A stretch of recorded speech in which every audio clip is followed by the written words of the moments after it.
김명수 기자, 뉴시스에 따르면 이명박 78 전 대통령이 다스, DAS 실소유 의혹으로 재판에 넘겨져 징역 17년을 확정받은 가운데 전 BBK 투자자문 대표 김경준 씨가 검찰의 진정한 변화를 위해선 역사의 법정이 열려야 한다는 입장을 내놨다. 김 씨는 31일 변호인의 입장문을 통해 이전 대통령이 다스의 실소유주로 밝혀지면서 다스가 투자하고 이전 대통령이 인 허가와 실제 경영을 담당한 BBK의 주가 조작과 횡령이 온전히 저희 책임이 아님이 밝혀지게 됐다며 이같이 주장했다. 이어 10수년 전 BBK와 이전 대통령의 관계를 폭로하기 위해 국내로 입국했다가 당시 검찰에 의해 진술이 묵살됐다며 제 입국 의도를 조작한 일명 BBK 가짜 편지 사건과 당시 노무현 정권의 사주에 의한 기획 입국이었다는 누명으로 거짓말쟁이로 몰려 혼자 모든 죄를 뒤집어 썼다고 언급했다. 그러면서 검찰 조사를 받을 당시 BBK 및 다스 실소유자가 이전 대통령이라는 사실에 관해 수차례 주장하고 관련 증거 자료를 제출했으나 완전히 묵살됐다고 말했다. 또 김 씨는 이전 대통령의 대법원 확정 판결이 난 현 시점까지 그때는 틀리고 현재는 맞다고 한 검찰의 진정 어린 반성과 정치검찰들의 왜곡된 행태에 대한 진실규명이 없다며 이전 대통령에게 면죄부를 줘 국민의 눈을 가렸던 당시 수사검사와 특검 등은 반드시 역사의 재판대에 올려져야 한다고 주장했다. 이어 한 개인의 인격을 완전히 파멸시킨 대한민국 검찰이 대한민국에서 역사의 법정에 선다면 어떠한 불이익을 감수하고 증언대에 서겠다고 덧붙였다. 김 씨 변호인에 따르면 2017년 3월 38일 교도소 수감을 마친 김 씨는 당시 박근혜 전 정부에서 강제 퇴거 명령을 받고 미국으로 강제 송환됐다. 이후에도 국내 입국 허가를 요청하고 있으나 아직 국내로 입국하지 못하는 상황이라고 한다.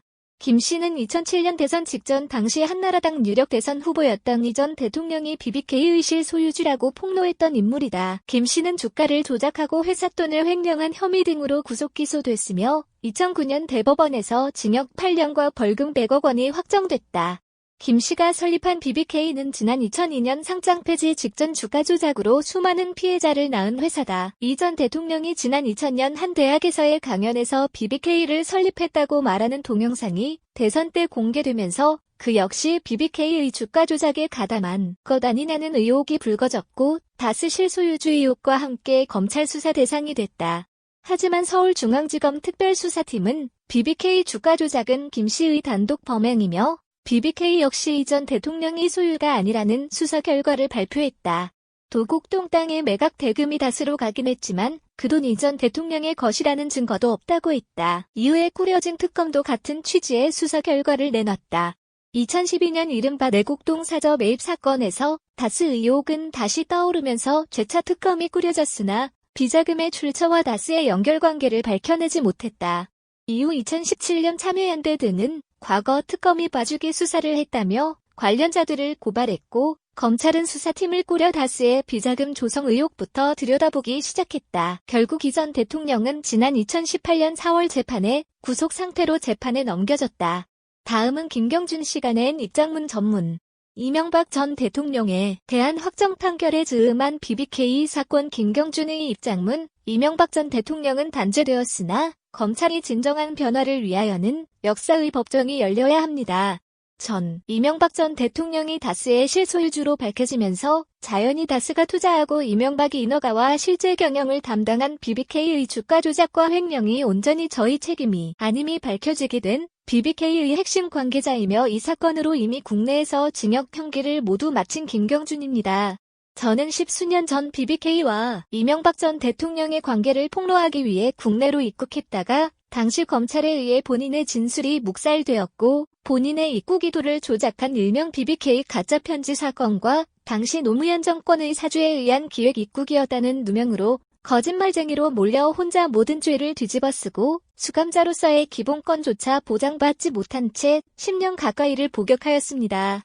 이후 2017년 3월 28일 교도소 수감을 마치고 출소하던 당일 당시 박근혜 전 정부의 황교안 국무총리 대행체제 하에서 강제 퇴거 명령을 받고 출소와 동시에 미국으로 강제 송환되었습니다.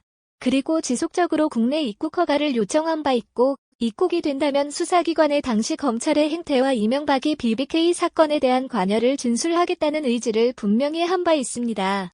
뇌물과 각종 비리 사건으로 이명박 전 대통령이 대법원 확정 판결까지 이루어진 현 시점까지 그때는 틀리고 현재는 맞다고 한 검찰의 진정 어린 반성과 정치 검찰들의 왜곡된 행태에 대한 진실규명이 없습니다. 무엇보다 당시 BBK 사건에 있어서 이명박 전 대통령은 거론해서는 안 될 사람으로 만든 검찰이 부끄러운 모습에 관하여 생생한 증언을 할 수 있는 본인은 정작 전 정부 시절에 내려진 입국 불허 조치로 국내로 입국하지 못하고 있는 실정인 것입니다.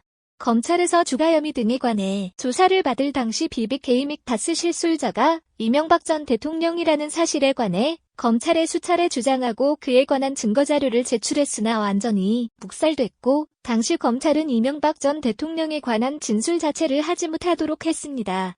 그 매각대금이 다스 유상증자에 사용된 도곡동 땅이 누구의 것인지와 더불어 제가 이명박이 열어준 길을 따라 걸어갔던 BBK 사건과 관련된 제 경험 그리고 제가 제출하는 자료만 갖고도 검찰은 다스의 주인이 누구인지와 BBK 사건의 핵심 주동자가 누구인지를 충분히 알 수 있음에도 당시 검찰은 외면하였습니다. 이명박에게 면죄부를 주어 국민의 눈을 가리웠던 당시 수사검사 김기동 전 부산지방검사장과 정호영 특검 등 당시 검찰은 반드시 역사의 재판대에 올려져야 합니다. 저를 지금까지 거짓말쟁이라고 모욕을 하였던 언론 그리고 저와의 접견 내용을 공개하여 정치와 검찰에 이용당하게 한 변호사, 저의 접견 내용을 녹음하여 검찰에 넘긴 교정당국 등에 대하여는 서운한 마음이나 이에 대하여 더 이상 다투고자 하는 계력은 없습니다. 그러나 권력을 위하여 저에 대한 이 모든 기본권 침해를 기획하였던 정치검찰에 대한 역사적 단죄가 없다면 저의 고초가 보람도 없이 검찰 권력의 독립성과 국민의 인권 보장은 요원할 것입니다. 저는 대한민국에 대한 어떠한 기대나 원망도 사그라진 상태로 단지 조국으로 여기고 마음 한켠에 묻고 있을 뿐이나 10수년 전 제가 한국에 돌아가면 당연히 검찰이 진실을 파헤치고 각자의 죄값에 맞게 벌을 주리라 여기고 왔음에도 부패한 권력을 살리기 위하여 한 개인의 인격을 완전히 파멸시킨 대한민국 검찰이 대한민국에서 역사의 법정에 선다면 어떠한 불이익을 감수하고 증언대에 서겠습니다. 대한민국은 진정한 검찰의 개혁을 위해 검찰의 인권 침해와 권력 지향을 밝힐 역사의 법정과 저와 같은 정치 검찰의 피해자들이 조국을 위해 올라설 수 있는 증언대를 만들어 정의를 바로 세워주시기 바랍니다. 2020년 10월 31일 미 LA에서 김경준